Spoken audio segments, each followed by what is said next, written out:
Selamat pagi semuanya kepada hadirin sekalian. Terima kasih saya ucapkan atas waktu yang telah disempatkan untuk hadir dalam sesi perdebatan pada pagi hari ini. Di sini kami dari kelompok FB 3 akan membahas mengenai topik penggunaan zat adiktif di Indonesia guna kesehatan. Nah, maka dari itu di sini kami mengundang pihak dari tim kontra dan pihak dari tim pro dan juga tim kontra untuk saling menyatakan pendapatnya masing-masing tentang kasus yang akan kita bahas pada pagi hari ini. Sebelumnya saya izin memperkenalkan diri, saya di sini Sekolah Talmosir sebagai moderator akan memimpin jalannya perdebatan pada pagi hari ini. Silakan kepada tim pro untuk memperkenalkan diri. Izinkan kami dari tim pro untuk memperkenalkan diri. Perkenalkan, nama saya Septa Wahyu Gunawan. Nama saya Ina Aminah. Nama saya Dan kami dari tim kontra yaitu ada saya yaitu Gigi Satria Pamungkas. Saya Vanessa Maheswari. Dan saya Maria Kasadidi. Baik, terima kasih atas perkenalannya. Semoga saya harapkan dalam perdebatan kali ini bisa berlancar dengan baik dan tidak ada saut-sautan secara tidak beraturan, karena kita harapkan di sini diskusi kita, perdebatan kita pada hari ini bisa membuahkan hasil yang terbaik. Baik, kepada tim pro kami persilakan untuk menyatakan pendapatnya. Baik, kami dari tim pro ingin menyampaikan paparan statement atas pendapat kami. Jadi kami berpendapat bahwa zat adiktif merupakan zat kimia yang dimasukkan ke dalam tubuh yang mempengaruhi sistem faal seperti saraf dan bagian tubuh yang lainnya. Dan juga zat adiktif mempunyai beberapa dampak positif. Seperti contohnya, kami mengambil beberapa contoh, yaitu yang pertama zat stimulan. Definisi zat stimulan adalah zat yang dapat menstimulasi fungsi tubuh sehingga akan meningkatkan gairah dan juga kesadaran untuk melakukan suatu kegiatan untuk jangka waktu tertentu. Zat-zat yang termasuk stimulan termasuk kafein, kokain, dan juga amfetamin. Yang kedua adalah zat depresan. Depresan adalah zat yang dapat digunakan untuk menekan sistem saraf pusat dan juga dapat digunakan untuk mengurangi aktivitas fungsional pada anggota tubuh sehingga pengguna akan merasa kehilangan kesadarannya. Dan yang ketiga adalah zat narkotika. Dalam ilmu kedokteran, zat ini bisa digunakan untuk zat analgesik yang kuat yang memiliki fungsi dalam upaya membantu meredakan rasa sakit yang terjadi selama proses pembedahan berlangsung. Zat yang termasuk dalam narkotika adalah ganja, opium, dan kokain. Yang keempat adalah alkohol. Dalam bidang kesehatan, alkohol biasanya digunakan untuk disinfektan. Definisi disinfektan itu sendiri adalah zat yang digunakan sebagai pembunuh kuman dan juga bakteri. Selain itu, alkohol juga digunakan untuk mencuci sebagian besar perangkat medis. Baik, selanjutnya berkenaan dengan penggunaan zat adiktif di Indonesia untuk dalam rangka kesehatan. Sebenarnya ini berkenaan juga dengan aspek moralitas, dan dalam setiap hal-hal yang berhubungan dengan moralitas itu ada aspek-aspek filosofis yang bisa disingkat gitu.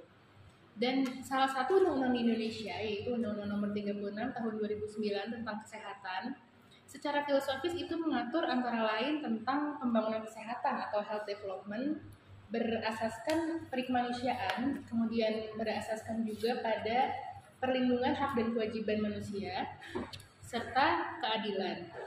Dan undang-undang ini bermaksud untuk melindungi kesehatan sebagai salah satu investasi bagaimana agar SDM-SDM di Indonesia itu bisa mencapai derajat kesehatan yang tinggi melalui kesadaran hidup sehat, salah satunya melalui pengendalian zat adiktif, misalnya produk tembakau bagi kesehatan.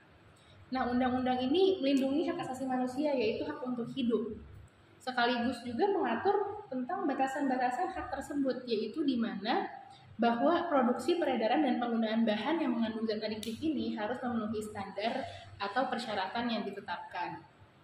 Kemudian mungkin dari penerapan apabila zat adiktif ini diperbolehkan untuk kesehatan itu memang mengandung resiko, tapi resiko ini adalah sesuatu yang layak untuk diambil.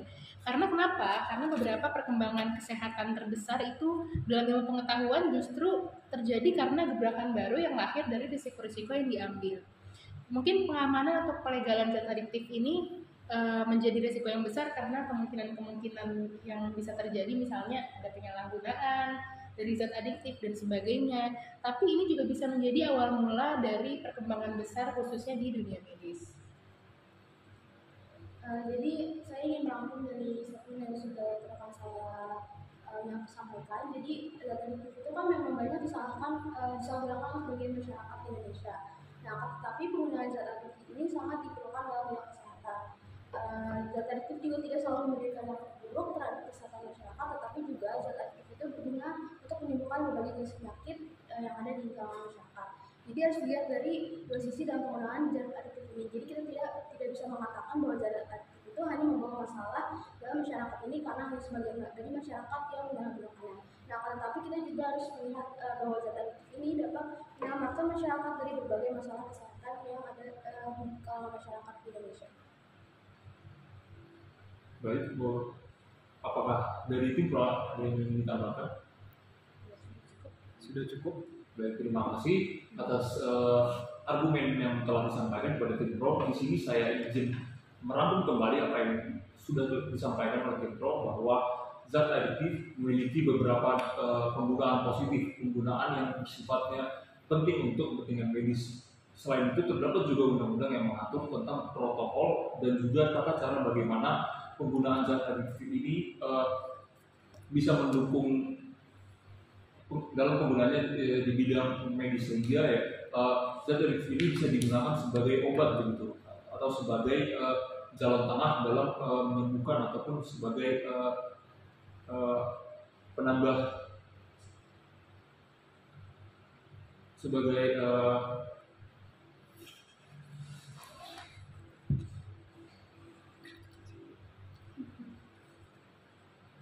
yang bisa berdampak positif pada di bidang medis ini, sehingga yang menjadi permasalahan di sini adalah terkadang banyaknya kesalahpenggunaan dalam zat adiktif ini yang menimbulkan penggunaan secara sembarangan yang sehingga berdampak pada pengrusakan atau dampak buruk yang terjadi pada pengguna. Nah, maka dari itu, untuk membahas selanjutnya mengenai hal tersebut, saya izinkan kepada tim kontra untuk membahasnya.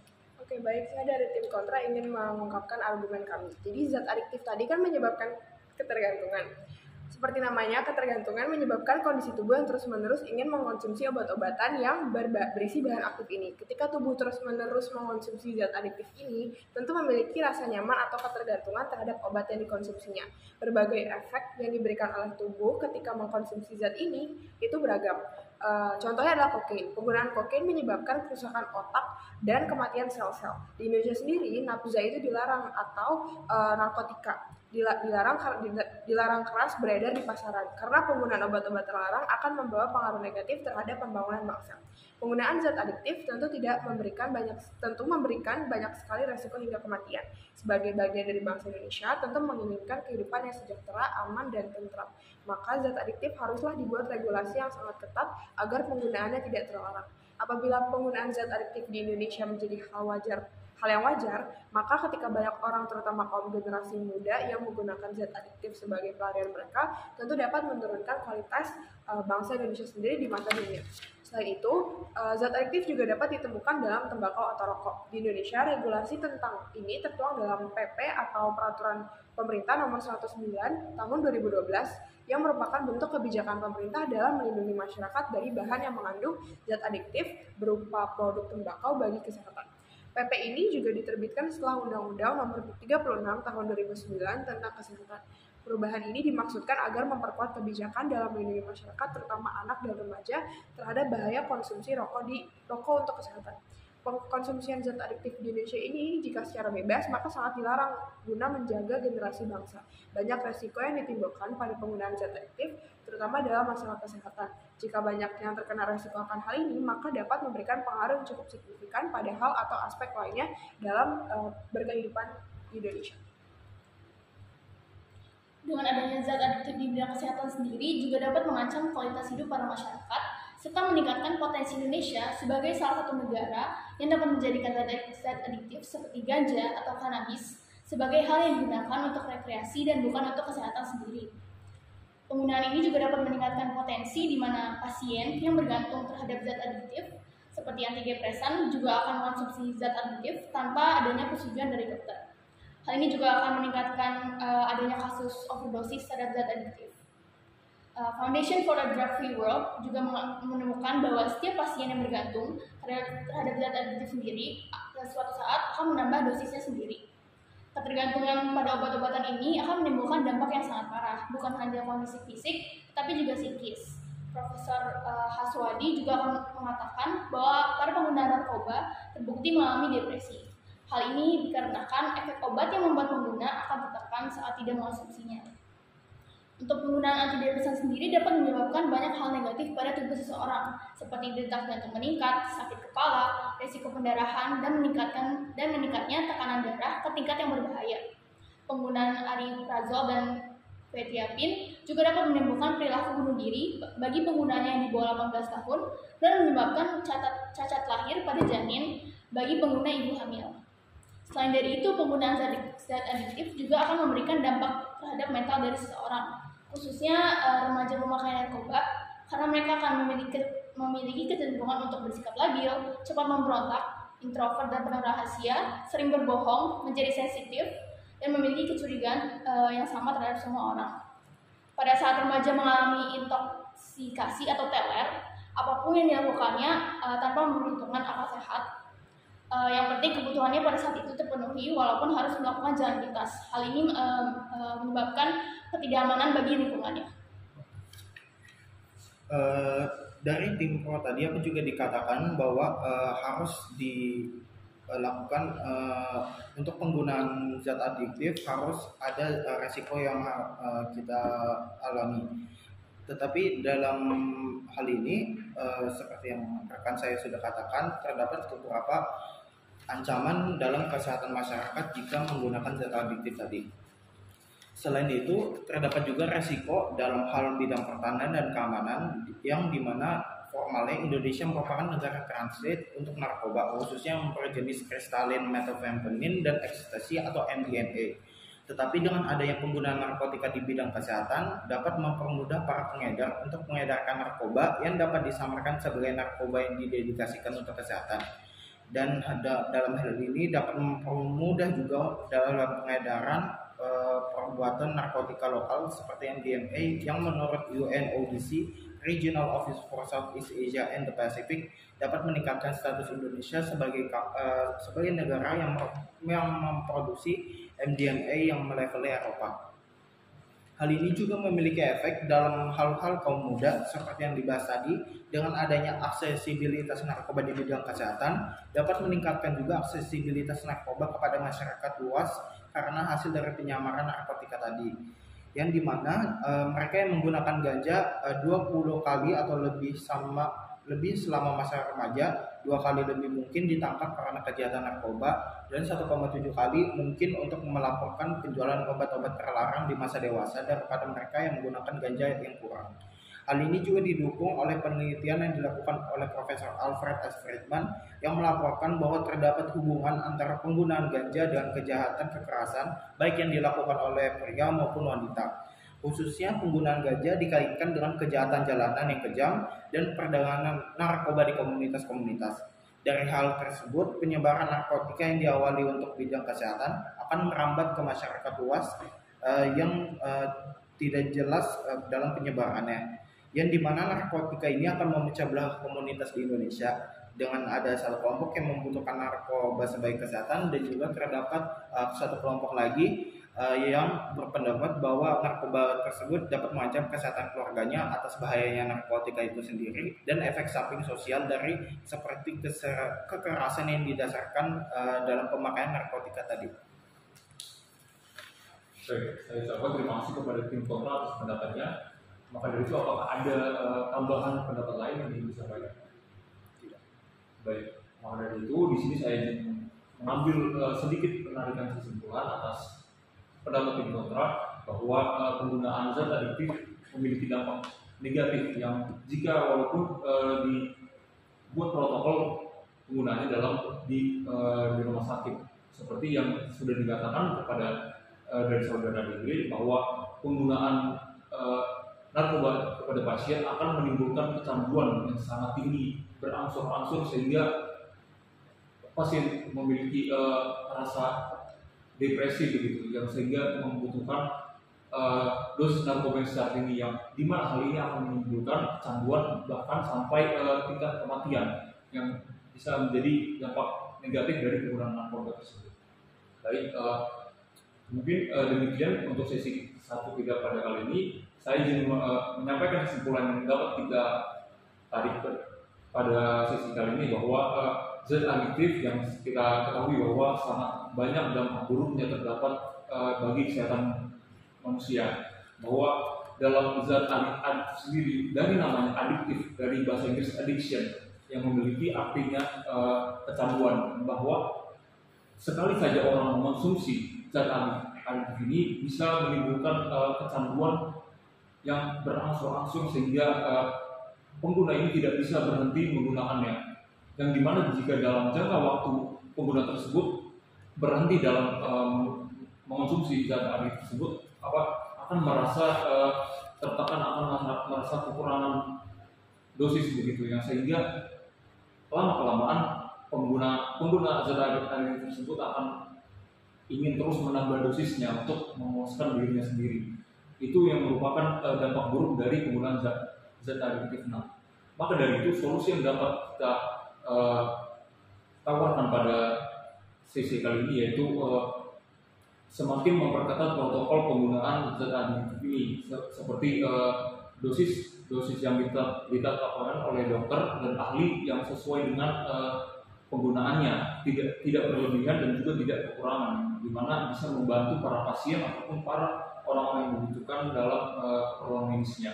Selain itu perlu adanya undang-undang yang mengatur secara ketat serta pembatasan akan penggunaan narkoba ini yang tidak bisa diakses oleh masyarakat umum, hanya bisa diakses oleh lembaga-lembaga yang bersertifikat dan serta yang berpengalaman begitu, sehingga penggunaannya tidak tersebar ke masyarakat luas dan bisa menjaga kesehatan masyarakat Indonesia ini. Baik, mungkin cukup untuk sekian dari kesimpulan pada sesi ke-1 ini. Semoga bisa bermanfaat bagi kita semua. Baik, saudara-saudara sekalian, sesi 1 telah selesai kita laksanakan. Maka dari itu kita akan melanjutkan ke sesi 2, di mana sesi 2 ini kita akan membahas salah satu kasus terkait dengan tema yang kita bahas, yaitu kasus mengenai legalisasi ganja untuk keperluan medis. Nah, berdasarkan kasus tersebut, sudah banyak riset yang dilakukan di Indonesia, terlebih lagi riset yang dilakukan oleh Badan Riset Nasional terkait dengan penggunaan ganja ini untuk keperluan medis. Selain itu, terdapat juga tindakan dari Menteri Kesehatan untuk mengeluarkan mandat atau mengeluarkan peraturan terkait dengan penggunaan medis yang legal untuk keperluan medis ini. Nah, namun terdapat juga salah satu bantahan dari pihak Mahkamah Konstitusi terkait dengan Undang-Undang Narkotika ini, yang dimana Mahkamah Konstitusi menolak untuk menguji undang-undang tersebut. Nah, maka dari itu kita akan membahas kasus ini. Nah, pertama-tama saya akan mempersilakan kepada tim pro untuk menyatakan pendapatnya. Jadi kan ganja medis merupakan istilah yang diberikan terhadap tanaman ganja yang memiliki manfaat secara medis dalam proses pembuatan suatu produk. Berdasarkan penelitian, tanaman ganja memiliki lebih dari 100 bahan kimia berbeda yang disebut dengan cannabinoids. Dan setiap kandungan bahan kimia tersebut masing-masing mempunyai efek yang berbeda-beda pada tubuh. Nah, ganja medis sendiri memiliki beberapa bahan kimia utama yang digunakan dalam pengobatan medis secara medis seperti delta-9 tetrahydrocannabinol atau THC dan cannabidiol atau CBD. THC merupakan suatu senyawa psikoaktif utama yang dapat membuat mabuk atau kehilangan kesadaran, sedangkan CBD merupakan senyawa kimia yang paling lazim ditemukan pada ganja.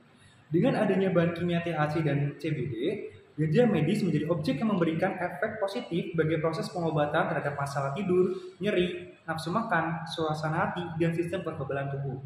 Lalu bagaimana korelasi antara ganja medis terhadap proses pengobatan penyakit cerebral palsy? Mengacu pada definisi, cerebral palsy atau lumpuh otak merupakan suatu penyakit yang menyebabkan gangguan pada otot, gerak, dan koordinasi tubuh.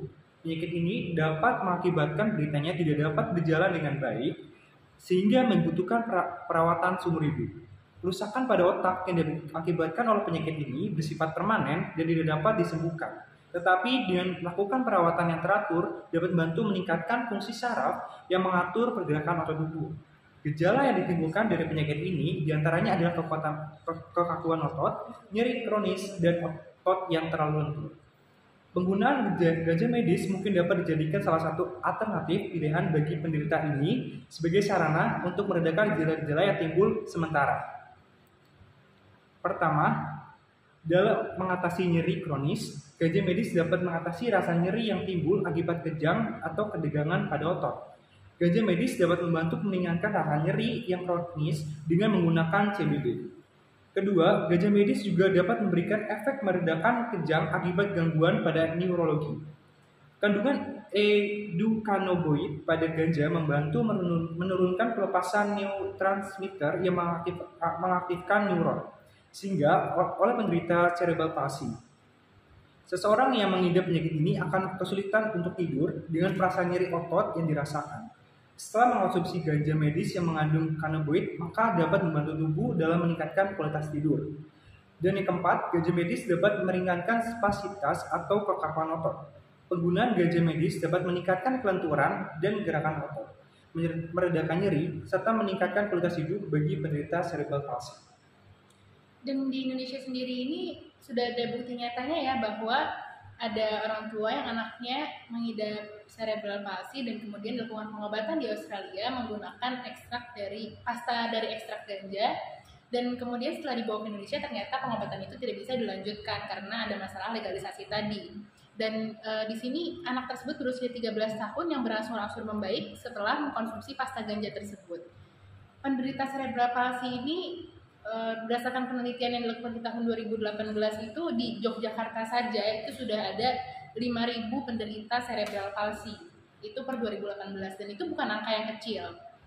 Seharusnya peraturan di Indonesia ini bisa memberikan ruang apa, yaitu untuk memanfaatkan tanaman ganja dalam sisi medis dengan memberikan pengecualian atau aturan khusus mengenai tanaman ganja dan kegunaannya dalam bidang medis tanpa mengurangi aturan yang berlaku atas tindak pidana penyalahgunaan tanaman ganja. Jadi kedua hal ini tuh nggak harus dipilih salah satu, dia bisa berjalan beriringan ya. Jadi dengan tetap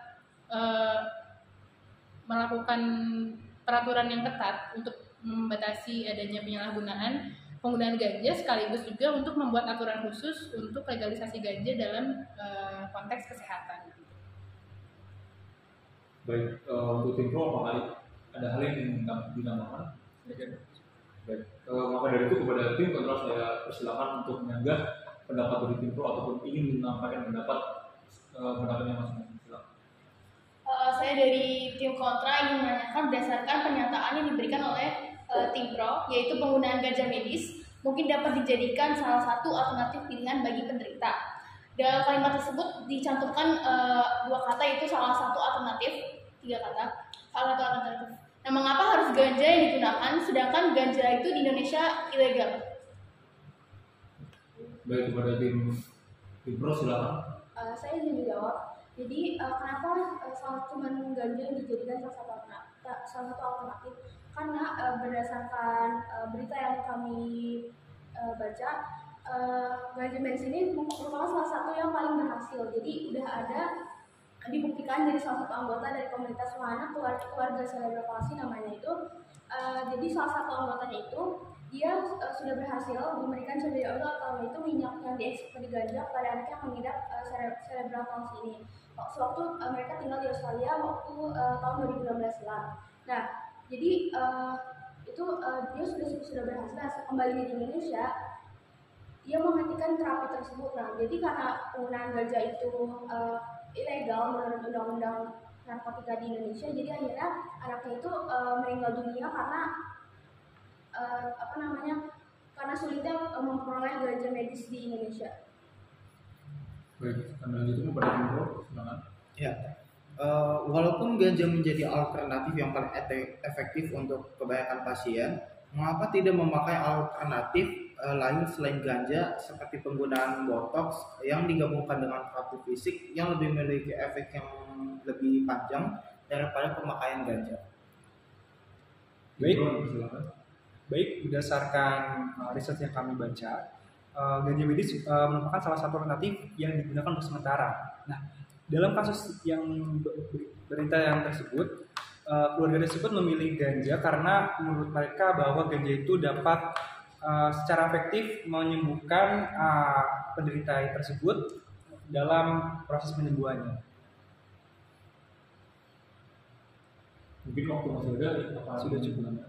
Silakan kepada tim kontra. Oke, baik. Jadi tadi kan ganja dinilai sebagai efektif dalam proses penyembuhan. Tapi tadi disebutkan juga bahwa oleh tim pro bahwa apabila penggunaan yang dilakukan secara berangsur-angsur, maka dapat dikatakan sebagai kecanduan. Maka dampaknya seperti apa?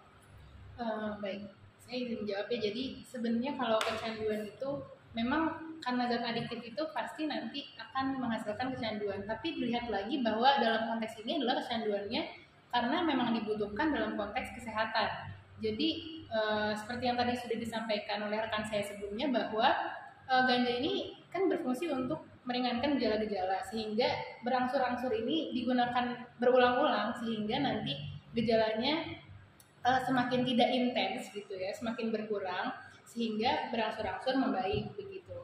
Jadi kalau kecanduan ini dilihat dari konteks kesehatan sebetulnya berbeda ya dengan kecanduan yang dimana dalam konteks negatif, misalnya seperti remaja yang menggunakannya karena ingin kecanduan dalam arti ingin merasakan fly atau high gitu ya. Maksudnya itu kan kecanduan yang negatif ya. Sedangkan di sini memang zat adiktif itu memiliki efek samping untuk kecanduan, tapi dalam konteks kesehatan. Baik, disebutkan mungkin kepada tim pro, waktu sudah habis. Mungkin misalnya ada tim kontra ingin menanggapi. Sudah cukup. Baik, apakah sudah tidak ada lagi? Tidak. Baik, apakah mungkin ada yang ingin dibahas terkait dengan gejala ataupun dosis yang mungkin berangsur-angsur tadi yang mungkin akan berdampak pada ketergantungan? Itu silakan.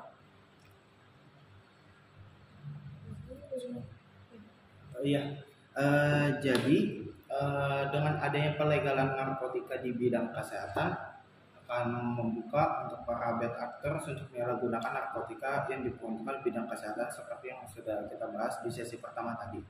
Walaupun kelompok pro sudah berbicara bahwa dibutuhkan peraturan agar para bad actors ini tidak menyalahgunakan legalisasi narkotika, peraturan tersebut walaupun sudah ada akan sangat sulit untuk diimplementasikan di Indonesia sebagai salah satu negara transit narkotika dunia, yang dimana jika memiliki kesusahan untuk para penegak hukum seperti polisi untuk mengidentifikasikan mana narkotika yang diperuntukkan kesehatan dan mana yang diperuntukkan narkotika ilegal. Tetapi untuk menjawab pernyataan kelompok pro dalam hal cerebral palsy, memang untuk para pasien cerebral palsy itu yang memiliki seperti rasa nyeri, dikatakan bahwa pemakaian ganja bisa membantu untuk meringankan nyeri pasien.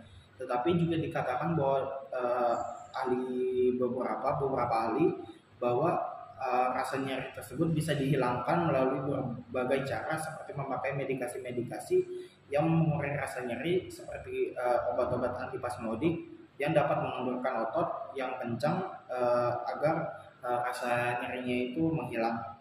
Tapi terdapat juga pengobatan melalui penggabungan injeksi botox dan terapi fisik yang dapat digunakan secara bersamaan untuk membantu mengurangi rasa sakit dalam jangka panjang. Oke, baik, mungkin cukup sekian dari tim kontra. Apakah ingin ada yang disampaikan lebih lagi dari tim pro? Tidak ada. Baik, mungkin cukup sekian dari permasalahan kita pada sesi 2 kali ini. Yang menjadi kesimpulan di sini adalah bahwa ganja memang memiliki dampak positif, namun sekali lagi penggunaannya harus dengan protokol yang sangat ketat, karena lagi dan lagi ganja ini bisa menimbulkan kecanduan yang amat tinggi yang sehingga pasien ingin selalu mengonsumsinya secara tanpa berhenti yang akan berujung pada kematian pasien tersebut. Bukan justru menolong, malah kita justru mengancam nyawa pasien tersebut. Maka dari itu perlu adanya protokol yang ketat, dosis yang tepat dari para dokter dan ahli sehingga penggunaan ganja ini bisa bermanfaat bagi pasien, bukan malah mengancam nyawa pasien. Baik, mungkin cukup sekian kesimpulan dari sesi kita pada kali ini. Semoga dapat bermanfaat dan bisa menjadi suatu pembelajaran bagi kita di kehidupan di masa yang akan mendatang. Terima kasih.